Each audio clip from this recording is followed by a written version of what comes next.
During Melbourne Airport's peak, there's an average of one plane every 60 seconds. Managing their comings and goings is an elite team of Air Services Australia air traffic controllers. From their tower vantage point, 75 metres above the ground, they're in constant communication with pilots to ensure safe, reliable and efficient operations right around the clock. And our cameras have been given access to their inner sanctum. Tug Purple 2, give way to the China Eastern A330, they're turning north into Alpha. It looks very all calm and on the rails, but there's a lot of decisions being made by those controllers every second. I'm going to go taxi Golf Sierra to the bay. With every radio call, controllers account for runway traffic and weather conditions, 18 knots. as well as the altitude and velocity of each and every plane. They're either really slow and final or really quick. And with around 100,000 passengers arriving or departing here every day, there can be no lapses in concentration. It's 100% or nothing, there's no room for error. QX 79 ground left into Victor, then Tango, hold short of Papa. Air traffic control requires a very specific skill set. So just give way to that 7-8 passing under tow. Melissa has been an Air Services Australia controller for 14 years. You have to be able to scan an environment and process information and draw information out of that environment.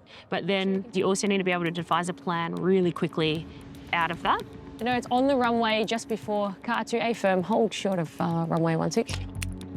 Cathay 134, follow the Jetstar 320 on Echo to holding point Papa, runway 27. You know, only a certain amount of people in the world have the brain capacity to do air traffic control. To complete this part of the training, each of the 21 recruits need to remain in the container for 20 minutes.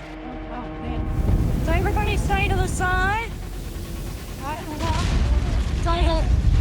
If these trainee recruits can't stand the heat, they won't be able to graduate.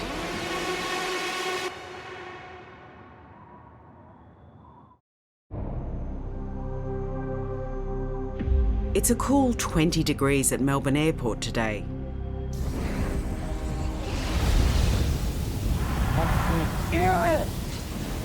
But for the ARF recruits in training, temperatures have reached a scorching 400 degrees Celsius.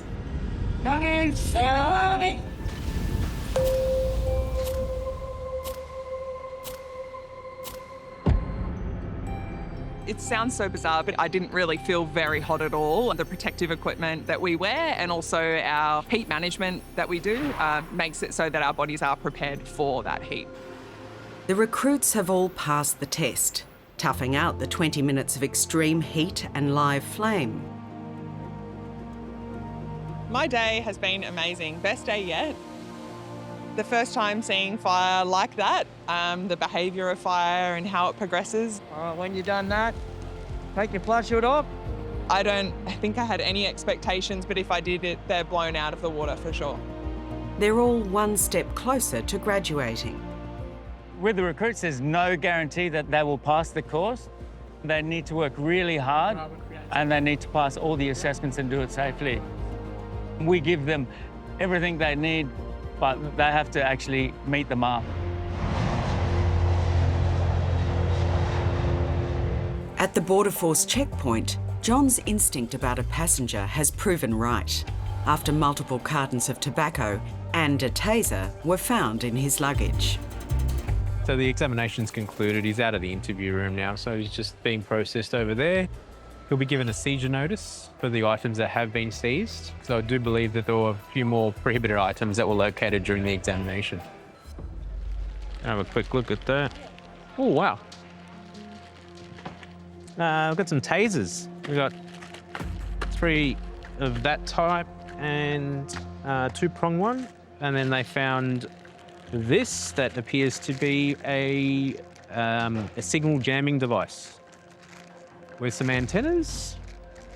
It looks like it's straight out of the 80s, but yeah, it's used to block any radio signals, any mobile device signals. And again, prohibited import. He claimed that he had no idea what it was for and he uses it for his blood pressure. This information will be shared with other external agencies because it might be part of a bigger investigation. Could be a missing link somewhere, could be bringing it in for some organised crime gangs and whatnot. So, yeah, it's just another piece of the puzzle. After 2 decades on the job, John's intuition remains as strong as ever. My hunch was right. Still got it. 20 minutes after the plane landed, the first of the air stalls arrive at IRT. Because this was a charter flight, it was a special flight, so it went London, picked up horses in London, then picked up horses in Amsterdam, then continued to Doha, and then direct from Doha to Melbourne. Would have been about 24 hours. Normally a flight from Europe would be closer to 28 to 30. Now the carefully orchestrated processing begins. Michelle, so put these 2 in, then bring those forward and put these 2 behind it.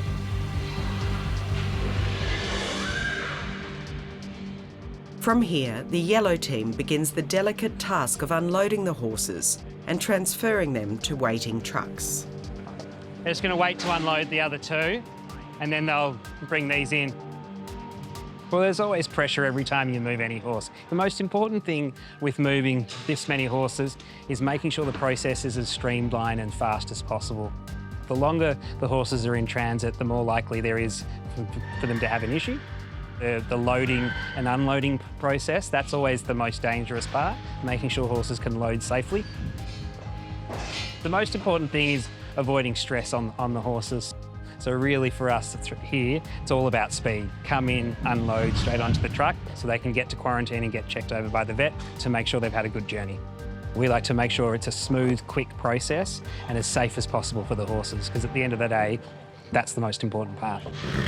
But the horses are unaware of the time pressure and moving to their own schedule. Jade and Ellen search an area where illegal items can easily be concealed. So this is the crew rest area. So it's above the passengers sitting below. And it's where crew come to basically rest over long haul flights. So we just have a quick look through, turn over some mattresses, look in some pouches to see if we can find anything that crew might have left behind for other people to get. So it's always a good spot for us to look. After completing a thorough check of the aircraft, Yeah, we're just going to disembark now. for their next assignment, the team will be assisted by the Australian Border Force Dog Unit. Yeah, we'll see what happens with this next flight. A flight from LA has just landed, and the dogs will assess any bags of interest. Basically anything from the United States we classify as high risk. You can make a case for almost any country in the world that could be high risk coming to Australia, but yeah, US in particular, obviously its connections with South America as well. With Colombia alone recently exporting over $25 billion worth of cocaine, South American-grown narcotics are sold to the US, which can then enter the Australian market. Yeah, so the dogs are running over all the arriving bags. If the dogs pay particular attention to a bag, the Border Force officers need to act swiftly. Heavy. As one dog already reacts to a piece of luggage. I think we may have hit something. Has criminal activity just been sniffed out?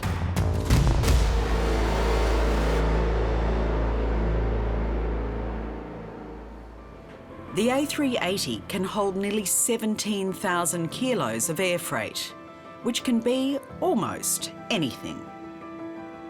We transport blood, vaccines, hearts, liver, organs, live animals like cats or dogs, alpacas, live goats, Tassie lobster, so seafood, abalone, fish, meat carcasses, seasonal fruit, and cars as well. We do cars as well. There was one Ferrari, I forgot what, but there was only 3 in the world, $30 million. Mate, the sky's the limit. When you're loading, It's like a jigsaw puzzle. Just fill it up, fill up the gap. You're wasting too much. Go, go, go. You gotta imagine all this freight going into that unit. Now, this is the balance. It's gonna drop. Remember, it's going up in the aircraft. It's not gonna stop up there and you're gonna say, re-strap it again. Once it's up, it's up. At the end of the day, it's got to hug. There's no gap. There's no movement. The final items to be freighted have just arrived. 4 dogs. But Khalid has a problem with loading them on the pallets. I don't know. I don't think they'll fit all on the PLA, mate. They're big dogs, man. The dimension of the actual PLA, it won't fit all live dogs. Anything over 30 kilos. Oh, this one, please. Khalid will need to change the pallet size for the dogs. They are much bigger Hey, this guy's an elephant. and heavier than he was expecting. 67 kilos. With only hours left until takeoff, Khalid will need to find a solution to his pallet problems.